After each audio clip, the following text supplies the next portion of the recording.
chosen ones, empaths, and all the genuine souls. Do you know how much of a crushing blow it is for a narcissist to go on with their lives with new supplies, new flying monkeys, with their minions, whatever, and you've gone it alone? You've chose to go it alone. So not only do they go through the whole process of realizing they lost the chosen one, empath and genuine soul, they can't find the supply source now. They're also realizing that you're going it alone, that you've become very selective. And they realize it was such a blessing to have you for that period of time they had you in their lives. And they did not use it to their fullest potential. They did not extract all they could from having you in their life. It's not just romantic relationships. It's all types of relationships involving narcissists and the chosen one, empath and genuine soul. They realize that now. You going it alone. They can't heal. The narcissist doesn't heal from losing you. All right. Many of you have had the narcissist try and approach you in some way, shape or form. Doesn't have to be directly declaration of love, acknowledgement of the error of their ways. But they've done this. A lot of them have tried to initiate some contact with you, try to break down that wall, and you've gone in your own lane. They're never going to heal from you. Okay? This is what I want to encourage. They will, like, if you can break through the illusionary perception, like, let's use romantic relationships, for example. It might be clearer. Just because you're not in a romantic relationship and the narcissist might be with the new supply, in the illusionary perspective, in the 3D realm, you'll think that you're losing out. And many people think they're losing out who are in the comment section that I see. But some of you see through the veil and you understand that it's actually an empowering move. Adopting the lone wolf strategy, embracing solitude, being selective about who you give your time to, not only in romantic relationships, but in all walks of life. Being selective of who you give your time. This becomes clear for the narcissist who has tried to inundate themselves with supply to, you know, fulfill them in the same way that you used to fulfill them solely. They're trying to do all of that. But you've gone it alone. You've gone it alone. And it sets a very powerful statement. Okay? It sets a very, very powerful statement. Do you know what the lone wolf is? The lone wolf is mysterious. The lone wolf is alluring. When you adopt this strategy, you will see more and more people try to come and draw you out. People you haven't spoken to in 20 years.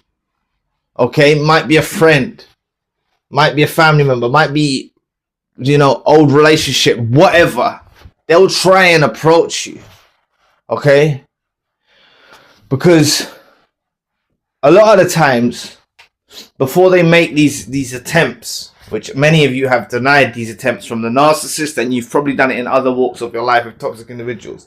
Before they do these attempts, most of these toxic individuals and narcissists, it's a common thing to do. Obviously, you might check for someone on social media or something like that. It's what normal people do as well. But toxic narcissists and whatever, toxic people, they're doing it to try and gauge information. Like, what are you doing? What are you doing? What are you doing? What are you doing?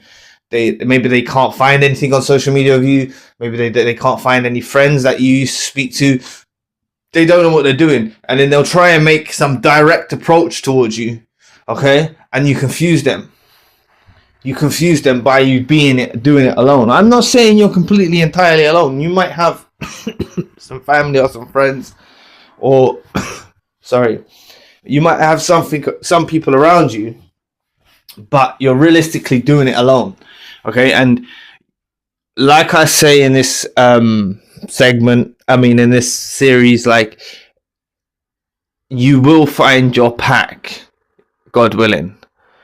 By the universe's decree, you will find your pack. It's just you're selective about who your pack is going to be. All right, you will unite with your pack.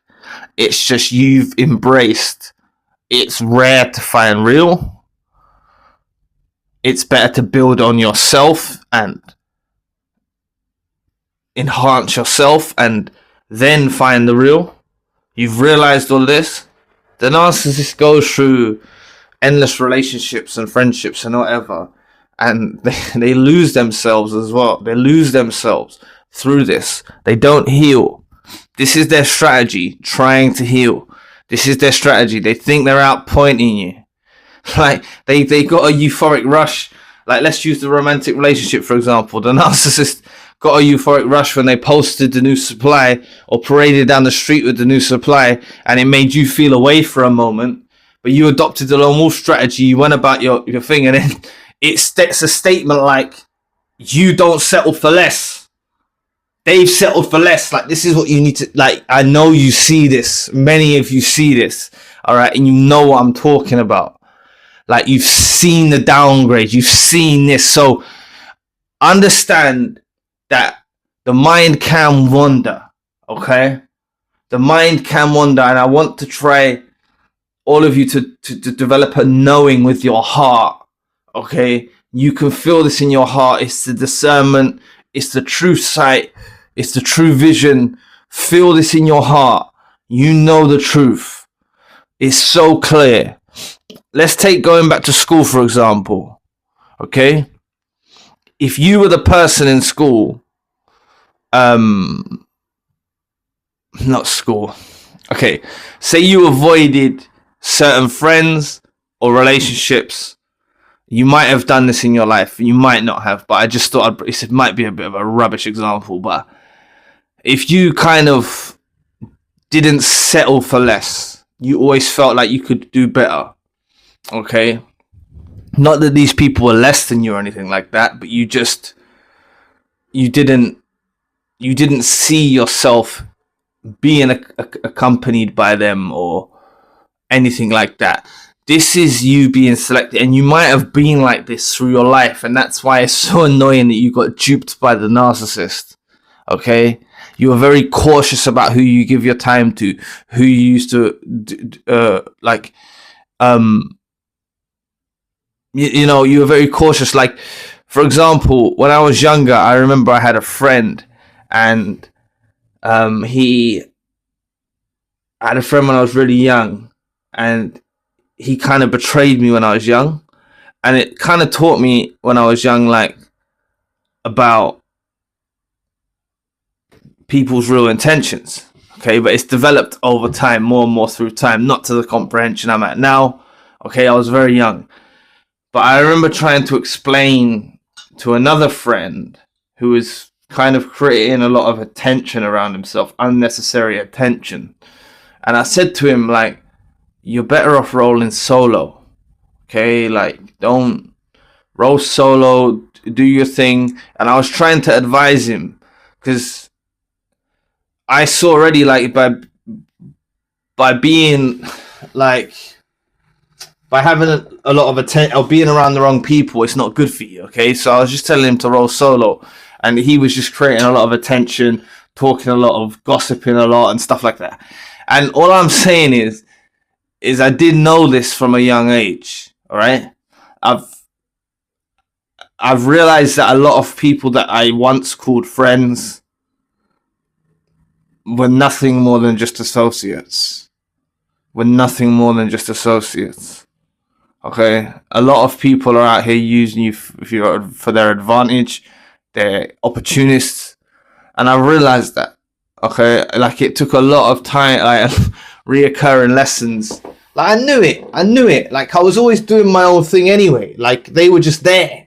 But I didn't tell them to go away, or I didn't do what I'm advising you to do now. Like, because I was so young. Like, I didn't say, I don't want to be around you, or just go ghost or whatever. Like, you know what I'm saying? I didn't do that. But you can't regret. And, you know, this is why I advise you now, like, just be selective. All I'm saying is this selective approach that you've chosen to go on, all right?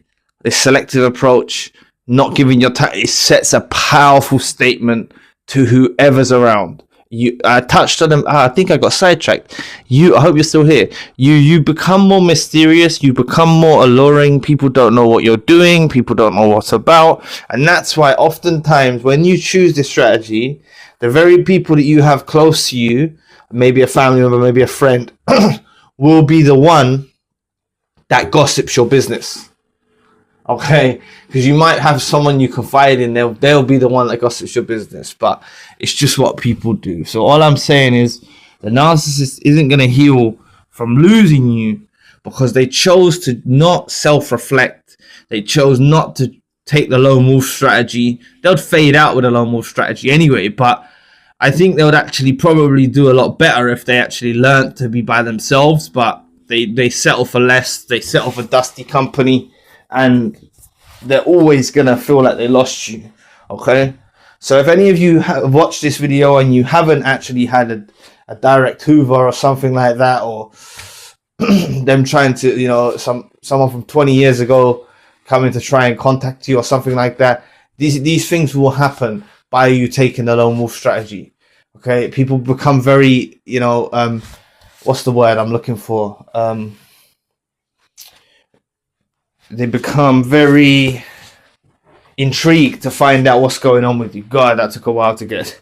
Sorry about that. They become very intrigued to find out what's going on with you. So, but the lone wolf strategy is very powerful. Something you should all adopt. And don't worry, you will unite with your pack, just like the lone wolf does.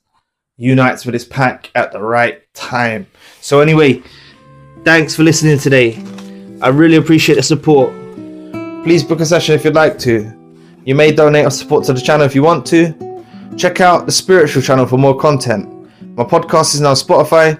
All links you need are in the description box below. And I'll be back with another video soon. Peace.